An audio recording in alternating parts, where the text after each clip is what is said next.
When you think about blood, it just seems like, well, red liquid, right? But I was looking into it, and wow, it's way more complex. Oh, absolutely. It's fascinating stuff.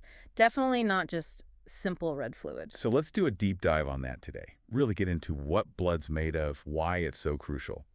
We're pulling from Bio 11.2 for this. Sounds good. We can cover the components, what they do, how they're counted, blood types.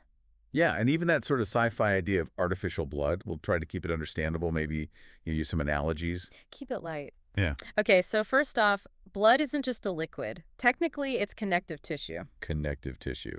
That sounds weird for something liquid. I know, right? But think of it like a delivery system. The plasma, the liquid part, is like the roads or rivers. Okay. And the cells, red cells, white cells, platelets, they're like the specialized vehicles or workers using those roads to do specific jobs all over the body. Ah, I get it. Like a transport network. Uh-huh. And if you spin blood really fast in a centrifuge, Exactly. It separates out. You see the different parts. It's pretty neat. like layers in a, I don't know, a weird health smoothie. Huh. Yeah, sort of. You get the plasma, which is yellowish on top because it's least dense. Okay. Then this thin, kind of buffy layer in the middle that's your white blood cells and platelets. The buffy coat, right? That's the one. And then all the red blood cells, the heavy stuff, sink to the bottom. Gotcha. So that top layer, the plasma, Yeah. it's mostly water. Yeah, about 90% water. But don't let that fool you. It's carrying so much stuff. Like what? Well, oxygen, obviously, carried by the red cells within it, but also proteins, nutrients from your food, hormones, minerals, even waste products heading out. So it's like the bloodstream's courier service and garbage truck. Pretty much. And the proteins in there are key. You've got albumins. Albumins, what do they do? They're all about water balance, keeping the right amount of water in the bloodstream, kind of like tiny sponges. Okay, keeping things from getting too watery or too thick. Exactly. Then there are globulins. Some transport fats, but others are really important. They're your antibodies. Ah, the immune system connection. Hmm. So globulins are like delivery guys who also double as security guards. That's a great way to put it. Double agents. Cool. And fibrinogen sounds important. Oh, hugely. That's the key protein for blood clotting. When you get a cut, fibrinogen gets activated to form a mesh, like a patch. The emergency repair crew. Basically, yeah, stops bleeding. And don't forget the ions dissolved in plasma: sodium, potassium, calcium. The electrolytes? Right. They help with that water balance too, osmotic pressure, and keeping your blood volume stable. Okay, so plasma is this super busy liquid highway. Mm-hmm.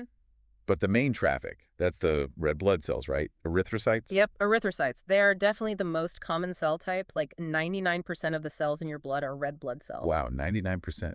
And they have that weird shape, don't they? Like a squished disc. Biconcave, yeah, indented on both sides. It's not random that shape gives them a huge surface area relative to their volume. More surface area means. Better oxygen diffusion. Makes it easier for oxygen to get in and out quickly. Think of it like a perfectly designed ship for maximum airflow or oxygen flow. A super efficient oxygen grabbing chip. Hmm. And inside is the hemoglobin. That's the molecule that actually binds the oxygen. Billions of hemoglobin molecules packed into each red blood cell. It's like the taxi carrying the oxygen passenger. Got it. And these taxis have a limited mileage. They do. Red blood cells live about 120 days. Then what?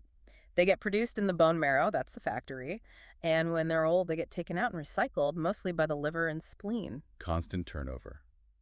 Okay, what about the other cells? The white blood cells?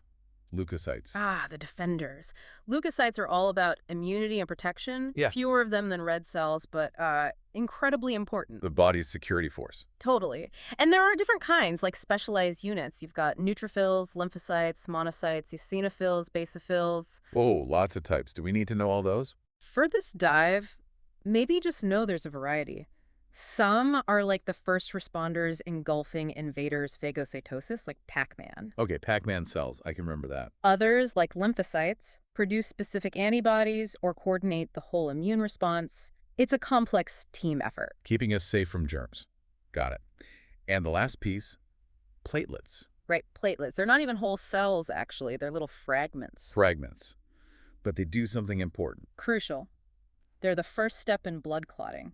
When a vessel is damaged, platelets rush there, get sticky, and form a temporary plug. Like the first responders putting up temporary barriers. Exactly. And then they help activate that fibrinogen we talked about to make the clot permanent and strong. They kickstart the whole repair process. Amazing little things. So all these components, how do doctors check if everything's okay? The levels and stuff. That's where the CBC comes in the complete blood count. It's a standard blood test. Okay, CBC. What does it count? It measures the number of red blood cells, white blood cells, and platelets. Also looks at hemoglobin levels and other details about the red cells. And what can that tell you? A lot. Low red cells or hemoglobin could mean anemia. High white cells might signal an infection or inflammation. Or something more serious like leukemia? Potentially, yes. And platelet counts tell you about clotting ability. It's a really useful snapshot of your health. Makes sense. Okay, let's shift to blood types. Yep. A, B, O. What actually determines that? It's all about antigens, little protein or sugar markers on the surface of your red blood cells, like tiny flags. Flags. Yeah, if you have A flags, you're type A, B flags, type B. If you have both flags, you're type AB. And type O. No A or B flags at all. Okay. And this matters for transfusions, obviously. Critically, your immune system will attack flags it doesn't recognize. That's why matching is vital. Except for type O. They're the universal donor, right? Generally, yes, for red cells. Since they have no A or B flags, any immune system should be okay with them. And AB is the universal recipient. For red cells, yes, because they already have both A and B flags, so they don't see either as foreign, though in practice, they always try to match exactly. Always safer. Yeah. Now, what's this Rh factor thing, positive and negative? It's just another flag, another antigen. The main one is called D. If you have the D flag, you're Rh positive. And if you don't? You're Rh negative. Most people, maybe 85%, are Rh positive. And that also matters for transfusions. Yep, and it can be important during pregnancy, too. If the mother is Rh negative and the baby is Rh positive, needs management. Wow. So many little details that are life or death. It really makes you think, what if we run out? Can we make blood, artificial blood? That's the dream, isn't it? Especially for emergencies or places with low supply. Scientists have been working on it for decades. What are the goals? Just carrying oxygen. That's the main one, yeah. Needs to deliver oxygen effectively. But also, it can't trigger an immune reaction. It needs to be storable for a long time and obviously safe. Sounds tough. How's it going? It's challenging. Really challenging. Some early attempts using just hemoglobin floating free, not in cells, Yeah? cause problems like kidney damage. The red blood cell packaging is actually really important. So we haven't quite built the perfect robot blood cell yet. Not yet. There's progress on different approaches like oxygen-carrying chemicals, but a true, fully functional substitute that does everything blood does. Still elusive. It's easier said than done, for sure. Nature's design is hard to beat. Okay, so wrapping this up. Blood is seriously complex. Absolutely. It's this dynamic tissue, Yeah. plasma carrying everything, red cells for oxygen, white cells defending, platelets plugging leaks.